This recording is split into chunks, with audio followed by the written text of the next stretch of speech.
Test.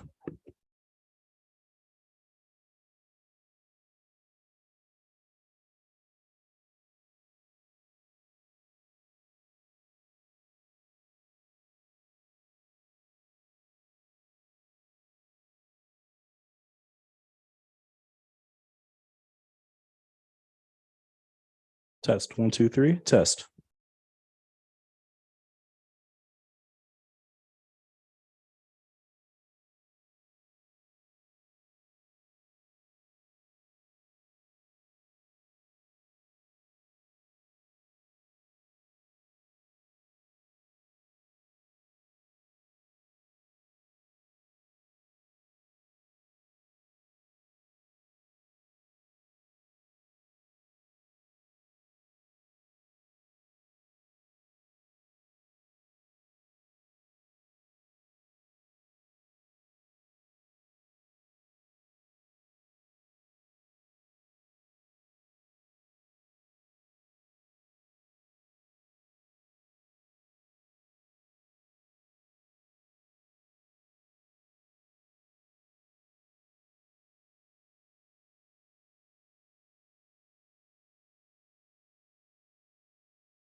Hello, everybody. Thank you for joining us. Today is Wednesday, May 10th, 2023. We're at a work session of the Board of Trustees of Harlandale ISD. I am Norma Cavazos, the school board president, and I want to welcome everybody here tonight. It is 6:15 and we're calling the meeting to order. And I will do roll call of my colleagues present. We're going to use our little clickers. So can we open up I don't want to call it the vote, but the vote for attendance, please.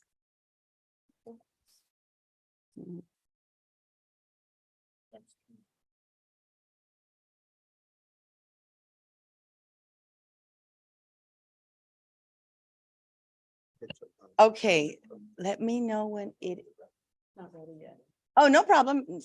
I'm not rushing you, just. I don't want you to be waiting up for me.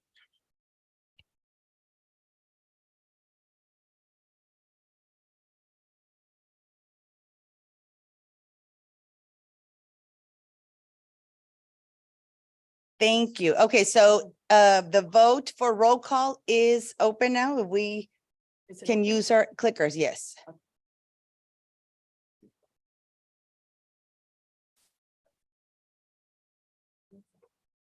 Okay, everybody seems to have voted.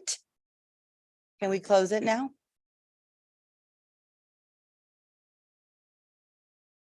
Thank you. So We do have a quorum. There are 4 of us here tonight. Mrs. Carrillo and Mr. Mancha are not going to be attending tonight's meeting. Mr. Soto? Yes, Madam Chair, Board of Trustees, HISD Community. This evening, we have our Assistant Superintendent for Business and Finance, Mr. Richard Hernandez. Here. We have our Executive Director of Operations, Dr. Hinojosa. Here. We have our Assistant Superintendent for Curriculum and Instruction, Ms. Casey. Here. We have our Executive Director of Human Resources, Dr. Salinas, Here. and we have our Public Information Officer, Mariana Vereo. Here. Thank you, Mr. Soto. We also have Dr. Judy Castleberry with us. Hi, Dr. Castleberry. Hi, thank you. Public comment is agenda item 2, and no one signed up for public comment this afternoon. So we will move on to agenda item 3. So agenda item 3, we make ourselves accountable for the continuing education hours that we are required to keep. Under State Board of Education rule, completing required continuing education each year of service is a basic obligation and expectation of any sitting board member. As board president, I am required to announce the name of each board member who has completed the required continuing education, has exceeded the required continuing education, and is deficient in meeting the required continuing education. The requirements for training are measured as of the first anniversary of the date of the trustee's election or appointment, or 2-year anniversary of his or her previous training as applicable. There are 7 training areas for board member continuing education. 1, local district orientation. 2, orientation to the Texas Education Code. 3, post-legislative update to the Texas Education Code. 4, team building. 5, additional continuing education. 6, evaluating student academic performance and setting goals. 7, identifying and reporting abuse, trafficking, and other maltreatment of children. To the extent applicable to each board member, I will announce a completion or deficiency as to required training. For members who still have time remaining to complete required training, I will announce those board members who have scheduled timely training and those who have not yet scheduled the training. At the conclusion of this announcement, I will announce any board member not yet meeting the required continuing education. So not to continue to bore you with all these little details, everyone, there's 7 levels, and everybody has met the required of those 7 levels, except for Mr. Juan Mancha and Mr. Ricardo Moreno. They have been made aware. And actually, it's just 1 for Mr. Moreno and 2 for Mr. Mancha. So I'm sure that they will take care of that right after tonight's meeting. Yeah, Madam Chair, Yes. I may. So, Mr. Moreno, I know it's Yeah. busy, and I think some of them are online, right? Mr. Yeah, Moreno? so a lot of these are similar to ones I do for my work. So they did bleed into each other, but nonetheless, based on what Ms. Juarez provided and what I shared with Mr. Soto, I do have more than enough in terms of total, but I am missing the required abuse, trafficking, and maltreatment. But that one, I am going to schedule it for the June 7th. Thank you, Mr. Moreno. Yes, all of us have more than the required, but there's just 1 or 2 that we haven't done of those 7 levels. So thank you so much for keeping us up to date, Patty, on how we're doing with our continuing education hours. Yes, Mr. Luna, You're not gonna announce my hours? I have exceed. Don't I you have want to exceeds announce, you expectation? want to announce your hours? Nah, it's okay. Okay. Moving on to agenda item 4. The board will conduct a work session with the superintendent and staff.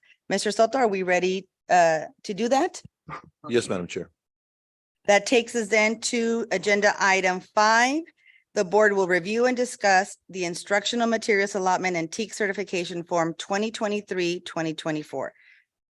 Who will be presenting? Ms. Casey? Yes, ma'am. Madam Chair and school board members, every year we are required to certify annually to the State Board of Education and the Commissioner of Education that every subject that is required by our curriculum, that students have access to instructional materials that cover all of the Texas essential knowledge and skills. This is something that the superintendent and board secretary will sign, and we are required to submit it to TEA every year. Any questions for Ms. Casey? Mr. Luna? No questions so far, but if we do, we can email you before Friday, correct? Thank you. I just have Oh, one yes, question. go ahead, Mr. Is there anything in that curriculum that the board needs to be aware of that might bring protests? Public protests?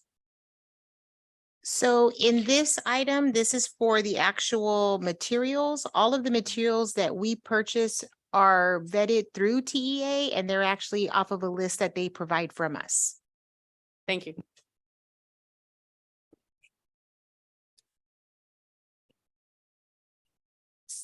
No one else has a comment or a question. I will move on to agenda item 6. The board will review and discuss board resolution to participate in commencement ceremonies, FMH local. Ms. Casey? Yes, you should have a copy of this. This actually I received today. Mr. Resendez and his team have been working on this.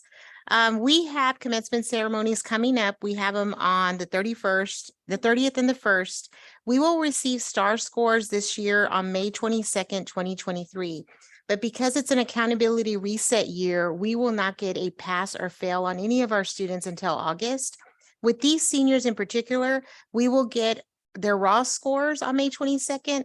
We are due to get their actual pass fail June 1st, the day we have our last graduations. So what we will get is we will get either a likely pass, likely failed, or a zone of uncertainty.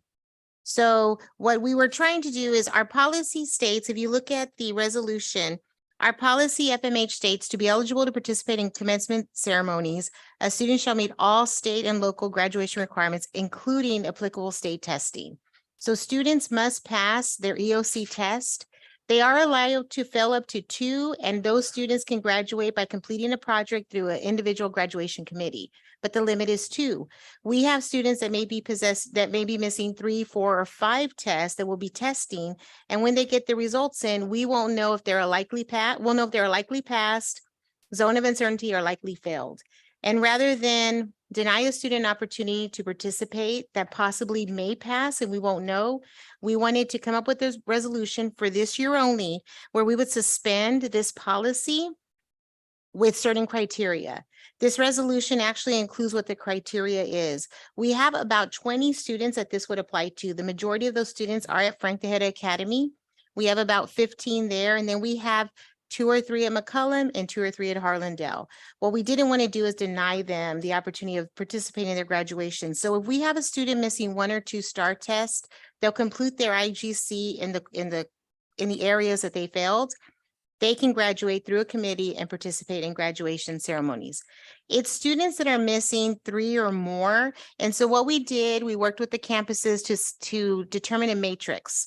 And so if we have a student that failed 3 or more EOCs, they're testing. When we get results, we're asking them if there's a likely passing, we're asking them to complete projects in all 3 areas. And the likely passing, those are students or zone of uncertainty, they will actually cross the stage with us. We won't know whether or not they actually completed graduation requirements until June 1st.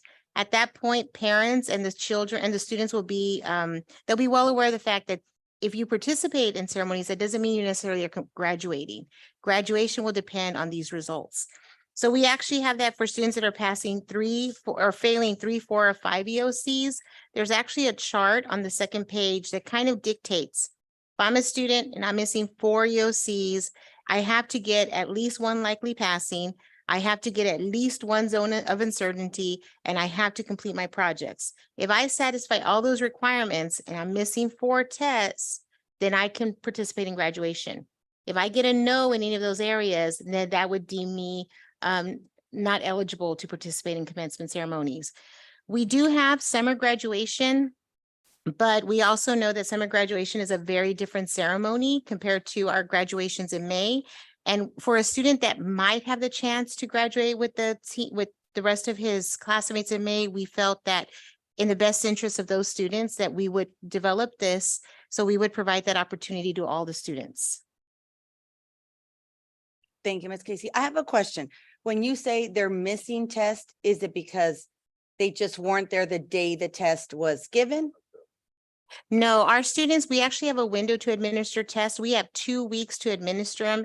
Part of the eligibility to graduate with a graduation through IGC is that you have to take the test every time it's administered. So we have some students that have taken their test 4, 5, 6, 7 times, depending on how many times they have failed it. So it's not for lack of effort, and it's not that they're just not trying to test. They must challenge the test in order to qualify. Thank you. I appreciate that clarification. Any questions for Ms. Casey? No, if I may, I'd just like to comment. I know, Madam Chair, in touching base with Mr. Soto, I think this is great. I know it's a small number of students, but unfortunately, there are some kids where these EOCs are difficult to get completed. But again, everything's online now, so I would hope that things would be much more expedited. But unfortunately, that's not on us. But at the same time, I'm glad that we're going to still offer these opportunities to our students and their families. So kudos to Mr. Soto and his team. I'm sure other districts will follow suit, but it is something that I think is special no matter what. So I know the kids will likely get what they need to get done. Thank you, Mr. Moreno. Anybody else? Mr. Luna?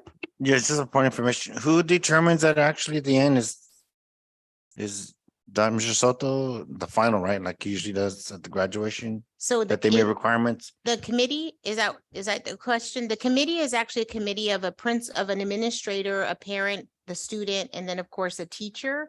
They determine whether or not the student will graduate based on the completion projects and if they've passed that. As far as a student actual graduating, our policy states they have to meet all requirements. They have to earn all their credits, and they have to pass the state requirements for testing, which are a minimum of 3 and 2 completed graduation projects, or 5 and no graduation projects.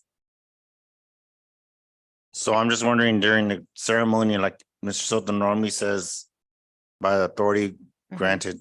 So we're kind of suspending that, No, he will rewording that. He will still do that. The ceremony does not necessarily, what makes a student graduate is on their AAR, we actually have a graduation date. That's actually their transcript. If we don't have that, because they haven't met requirements, then they don't graduate, even if they participated in the ceremonies. And that is something we would explain to the parent and the student. All right, thank you. Anybody else? Okay, thank you, Ms. Casey.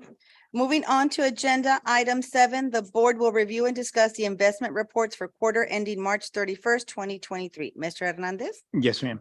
On your board book, starting on page 7, we provide the transmittal and summary of our investments in our cash. So on page 7, you see the various funds from general fund, debt service, settlement, and the remaining funds.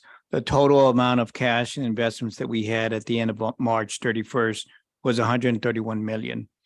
The general fund had a net increase of about 11.6 million. That's mainly due to our property tax collections during the quarter of January and February, and the quarter ends in March. Another payment that we got as a settle up from the SHARS program, it's called the School Health and Related Services. It's our Medicaid program that we can get reimbursements on, providing eligible Medicaid services. We received a settle up payment of 4.7. We also continued receiving the state payments in February, though, as part of their scheduled payments. We received half of that at 4.7 million. So along with this, and then the expenses for that year, for that quarter, the net amount of increase of the quarter was 11.6. Debt service basically experienced the same kind of increase that the general fund did as we collect property tax collections. The net increase was 2.8 million. Along with our property tax collections, we also had our debt service payments that were due in February, 7.2 million, and those were met with the resources that we had. The next remaining funds are dealing mainly with construction and improvement. We have our settlement fund that we use partially for the stadium project. We had some architect and engineering services of 37,000. We had a net increase after taking in interest earnings of 14,000. Our facility assessment has a decrease of 1.1 million. That included construction payments of 963,000. That was for eligible improvements to the stadium to meet American disability requirements in the seating area. Also, we had a final pay app of 31,000 for the auditoriums, and we continue to address HVAC major expenses out of the facility assessment fund, which provides some relief to the general fund of 220,000. The general facilities fund right now is going through the process of, determining the initiatives that were approved and also formulating what recommendations from community would be used using those bond funds. So at this time, we've had a net decrease of 120,000. Our interest earnings offset our architect services of 229,000. Now, along with our general facilities, we also had voter approved the technology infrastructure in order to keep our data secure and safe. We purchased Sophos MDR, which is a management and detect response solution, for 305,000. Our stadium fund, as we see at the stadium, there's progress being made. We had a net decrease of approximately 3.7 million. The construction payments were 3,787,000. But again, as that money is not being used, it's earning interest, so it helped offset some of that cost. So in total, we had pool of accounts made up our investments of 32%. We have investments in commercial paper of 54%, U.S. securities of 5.5%, money market at 1.83%, and municipal bonds at 4.73%.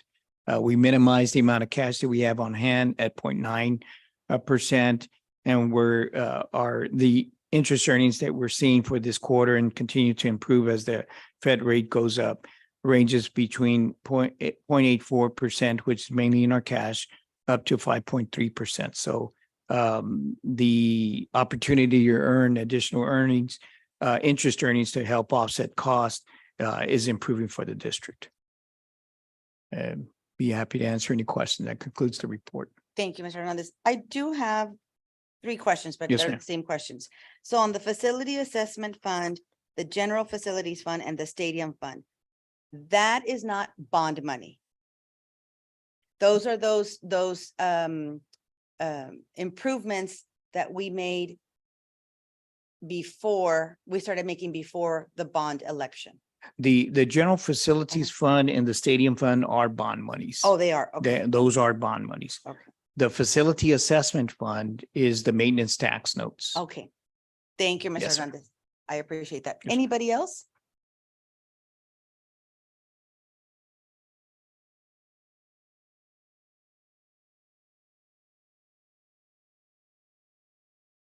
Mr. Luna? No?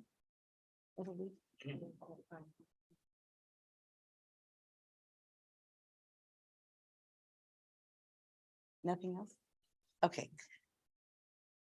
Moving on to agenda item 8. Mr. Hernandez? Yes, ma'am. Also, along with the quarterly reports, we provide a budget report for the quarter ending March 31st. That begins on page 13 of your board book. Again, as we started the budget year, we had $12 million in a projected in deficit. We've had outstanding purchase orders added, and we've also set aside construction monies to support the stadium construction of 3.3 million, which is less than what was originally set aside of 3.2.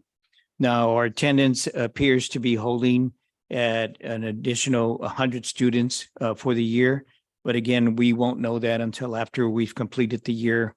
But at least that's positive in supporting what we budgeted as the ADA of 10,171. A preliminary finance, summary of finance that we've received from TEA. There's an item in there that will provide approximately 2.8 million in additional funds. And what that is under the maintenance of effort and equity of federal monies related to COVID. The state is required under the Texas Education Code to increase the district's entitlement to ensure compliance with its state requirements of maintenance of effort and maintenance of equity under the Coronavirus Response Relief Supplemental Appropriations Act. And basically, just like school districts, the state also receives federal funds. And so there's a requirement that they must maintain so much of a level to certain districts. And so our district is entitled, in order for them to meet their compliance requirement, to receive an additional 2.8 million. And so we received another summary of finance, in fact, today, confirming that. So we're looking forward to seeing that additional money in there. Our expenditure levels are at 60 to 70%. They range in that in our programs.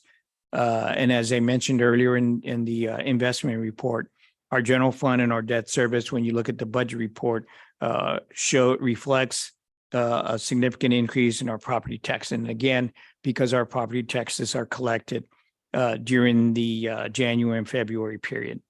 Again, as I mentioned earlier in the investment reports, the settle up payment that we received basically put us over the budget amount that we had by about 657,000 in federal money. So that's a positive for the general fund and will reflect when we end the year. Our child nutrition program and our debt service fund budget is included.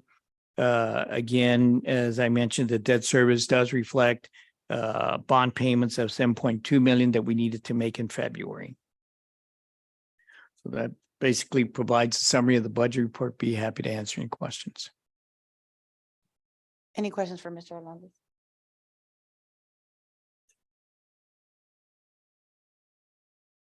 It seems we're getting a little bit of money. Yes. Still, it's yes, continuing. it's I'll looking take positive. the baby steps. I'll take them as successes. I'll take Yes, them as ma'am. successes. Anybody else? Okay, so moving on to agenda item 9, the board will review and discuss the budget amendments to the general fund and the general fund sub-fund of donations for the 2022-23 fiscal year in various amounts. Mr. Hernandez? Yes, ma'am. Again, the transmittal begins on page 19 of your board book.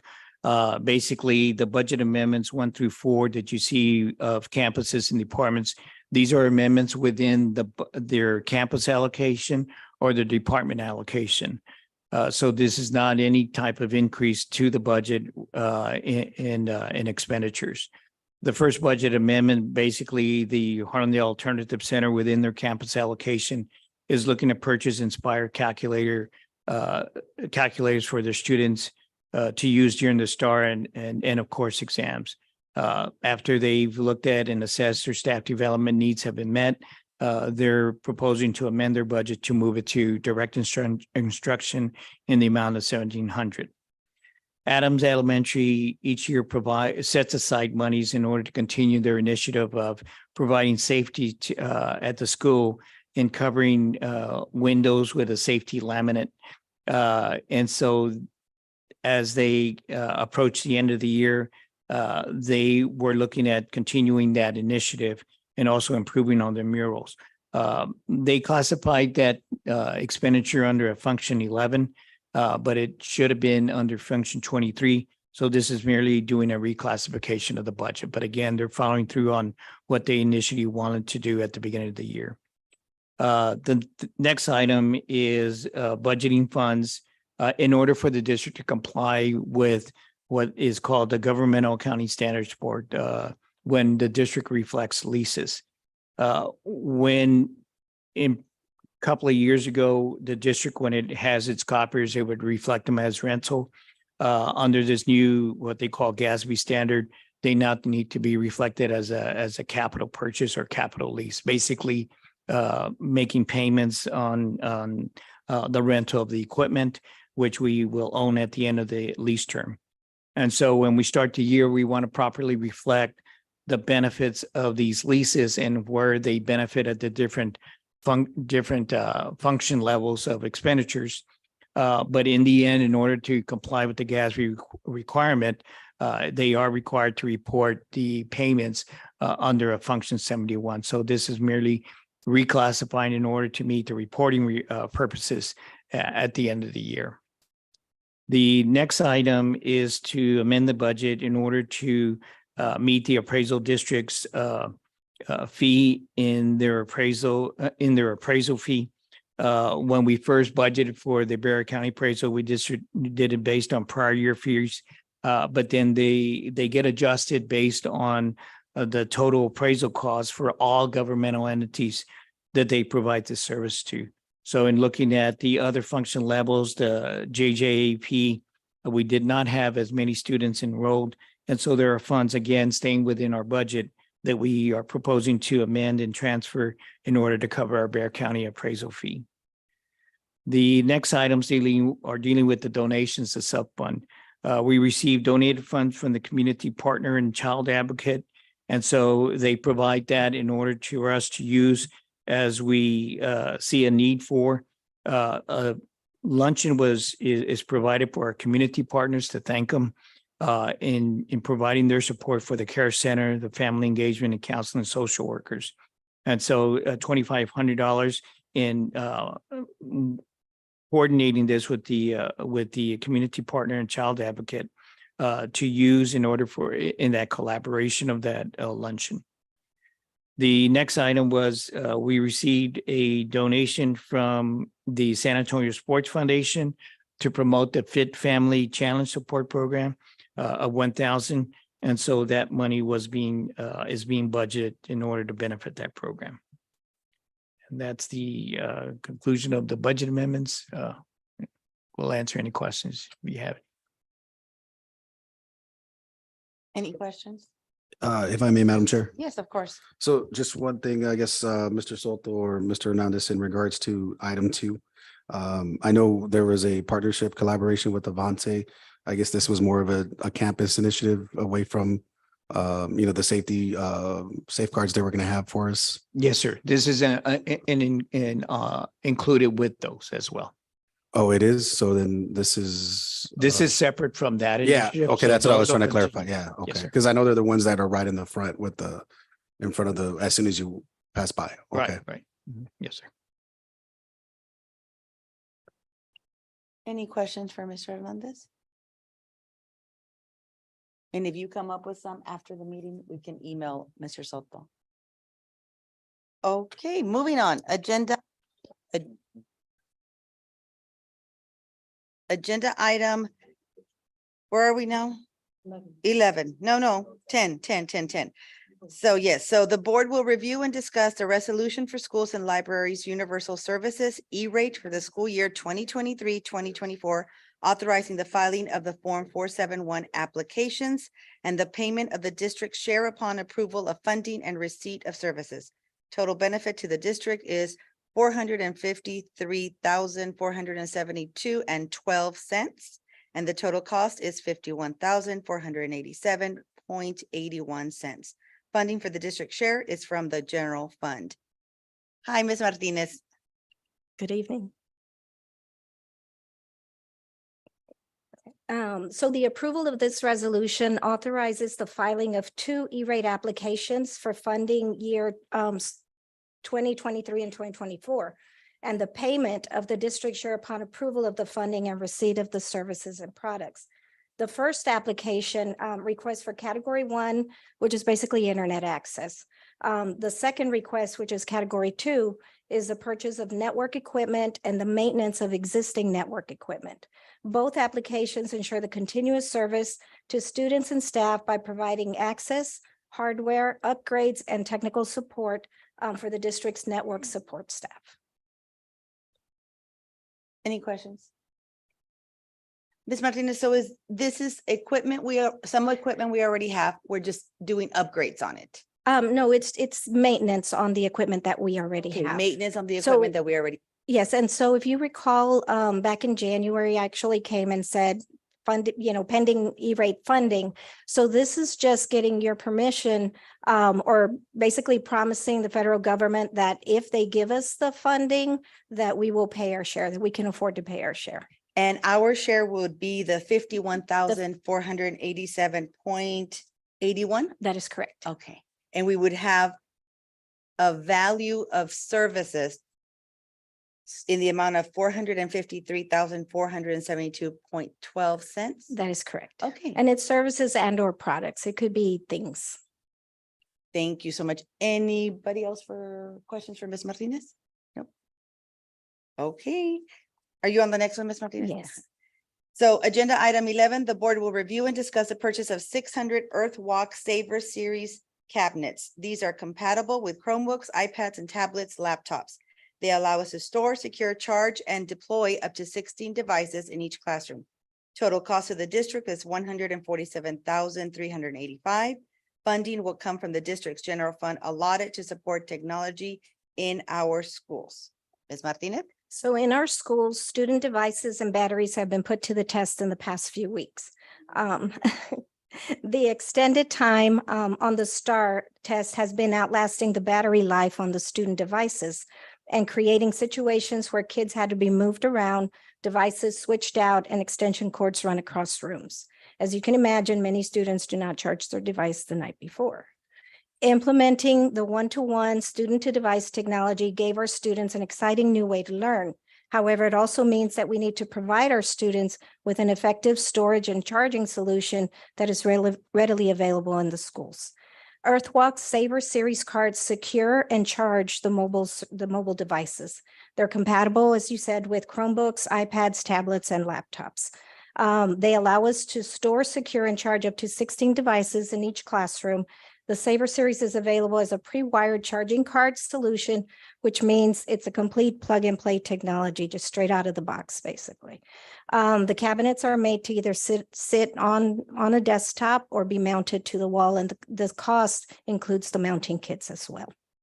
So Earthwalk technology is part of the Buy Board Cooperative. And like you said, the funding would come from the district's general fund that is allotted to support technology in the classrooms. Thank you, Ms. Martinez. Any questions? Sure, ma'am. I do, if I may, Madam Chair.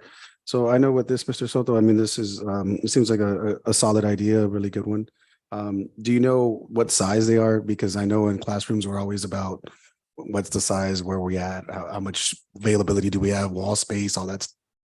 We do know, they are 25 inches wide, 16.5 inches tall, and 17 inches deep. Just so you know, we have put some of these out at Harlandale Middle School already. Some of the principals, Mr. Martinez mainly, requested something like this because they were experiencing the issues where the kids had devices that were not charged. So he requested this at the beginning of the year. We found these, ordered them, installed them there kind of as a pilot. And the teachers were really very appreciative. I mean, that was one of the welcome items that they were happy that we put them in there, basically. And so he then requested that we purchase more for the remainder of his classroom. So that was something that he wanted to do for the rest of the school, because we just put them in core area classes the first time around.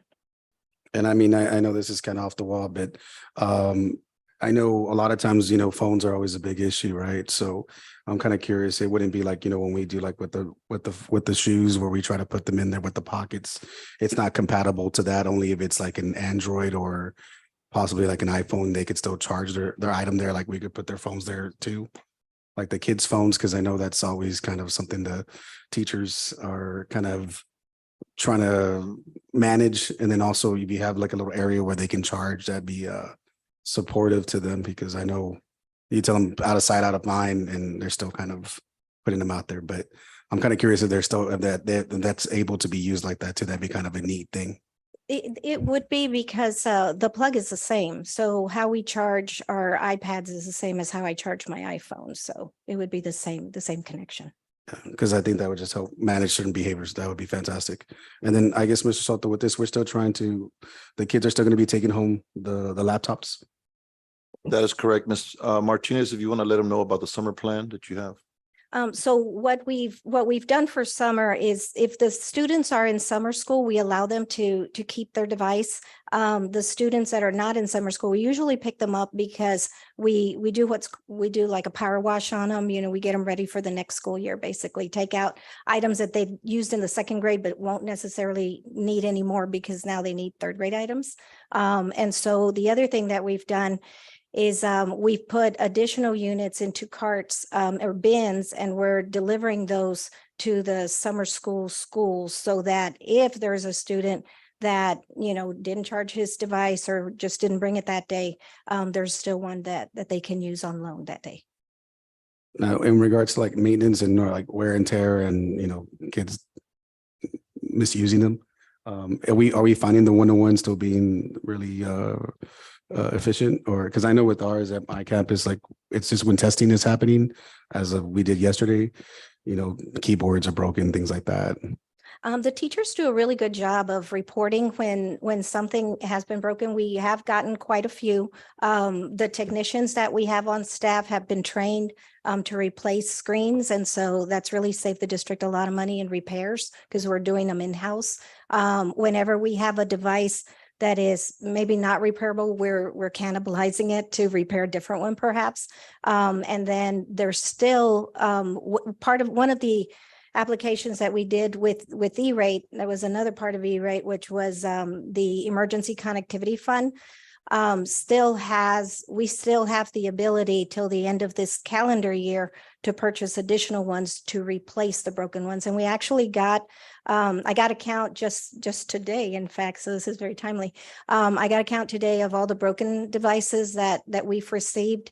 And it's about 1,500, but that includes not just the new devices that we have, also devices that have reached their usable life because we had them from before. And so those will all be replaced at no charge to the district.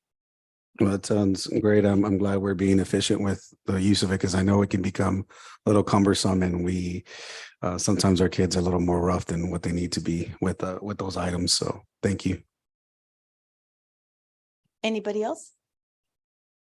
Ms. Martinez, I have a question. So we're going to purchase for certain campuses, or will this be for every campus? It's for every campus, ma'am. And we tried to get a solid count on how many classrooms we have. I don't think anybody knows that real answer. And so what we did is we took the maps that we have for the security and physically counted all the rooms. And so I know how many rooms per school now, I think. And it was a total of 651. But like I said, we've already put some into Harlandale Middle, and then some classrooms we know are being used, like as labs. So you don't really need a charging station in there. So we just did a round number of 600.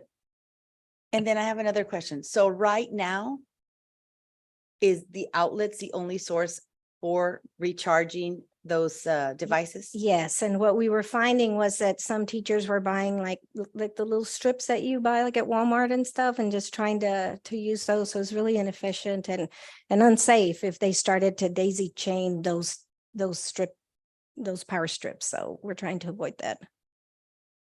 Thank you, ma'am. Anybody else? Okay, thank you, Ms. Martinez. Thank you. Moving on to agenda item 12, convene in closed session as authorized by the Texas Government Code, Chapter 551, Sections 551.71 through 551.084. Is there a motion to move to closed session? Madam Chair, Yes, Ms. Ortiz. I move that we convene in closed session as authorized by the Texas Government Code, Chapter 551, Sections 551.071 through 551.084 to discuss and consult with the attorney regarding board members' duties, roles, and responsibilities under TGC 551.074 and 551.071.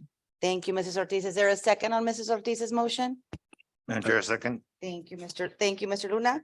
We're going to take the vote using our little electronic devices. I can stop calling it clickers.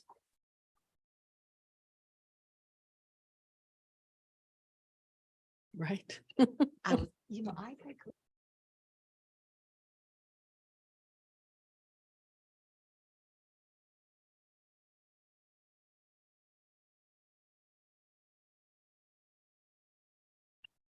Okay, so the voting is open. Mr. Luna, you're gonna vote? Can we close the vote? Okay, we do have a good vote, so we are going to go into closed session. It is now 6:56.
7:48, and we are back in open session.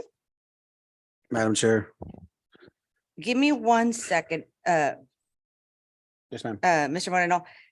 On agenda item 12A, no action was taken at this time.